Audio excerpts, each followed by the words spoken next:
回2つドリンク作らせていただきました。京都なので八つ橋にはニッキが使われているので、その八つ橋から派生したドリンク2種類ご用意しました。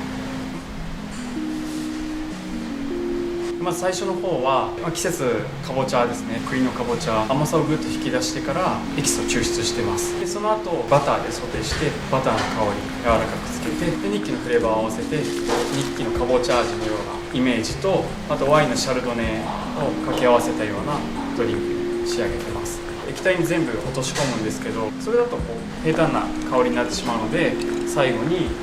こういう素晴らしいミルで上に少しかけてあげると、口の中で噛んだ時に香りがバッと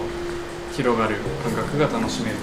ので、あえて液体にはかぼちゃとニッキとバターと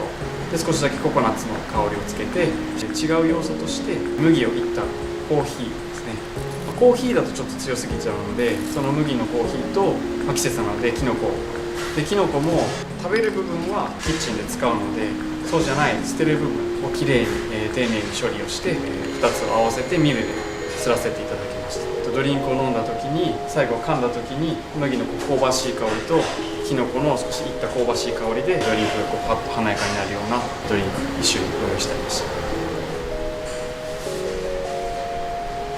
でもう一つが、こちらも八つ橋をイメージしてニッキから派生させたドリンクです。日本はすごく柑橘が豊かな国です。この時期は黄色い柚子、あとケラジみかんというちょっと山椒っぽい香りのするみかんですね。あと姫レモン、ちっちゃいレモンが今出てます。そしてベルガモットで、少しグレープフルーツのような香りをジャクソンフルーツという柑橘で入れたドリンクを作りました。このサラダのペアリングでも実際に提供していて、サラダに寄り添うためにはシャンパンのようなドリンクに仕上げたかったので、少し前に香梅が取れてたので、香梅を発酵させたものと蜂蜜を発酵させたものを合わせた甘さと酸味のベースを中に入れて、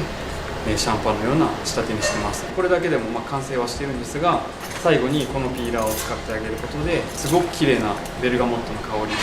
カクテルにつけることができます。で仕込みでもこれを使っていて、すごく皮をきれいに取れるので、残った綿も白い部分も全然えぐみが出るんです。まず皮を取って、皮を取っておいて、で果汁は絞って果汁は取っておいて、綿の部分もエキスを抽出して、でドリンクの中で再構築することができるピーラーです。なのですごく重宝してます。ドリンクの中に小さいキウイが出てて、京都の方、生産者の方から送ってもらうんですが、そういうキウイとかは本当に皮が薄いので、こういうピーラーでも剥けないことはないんですけど、このピーラーでささささっとじゃがいも、芋系とかキウイとかちっちゃいものとかを削っていくと、食材を炒めないでスピーディーに削れるので、僕にはこれを使ってます。京都の日本の食材を使用したカクテル2種類で、季節を感じれるもの、ノンアルコールなんですけど液体として楽しめるもの、香りも豊かなものをミシェルグラスの機材と一緒に作ってます。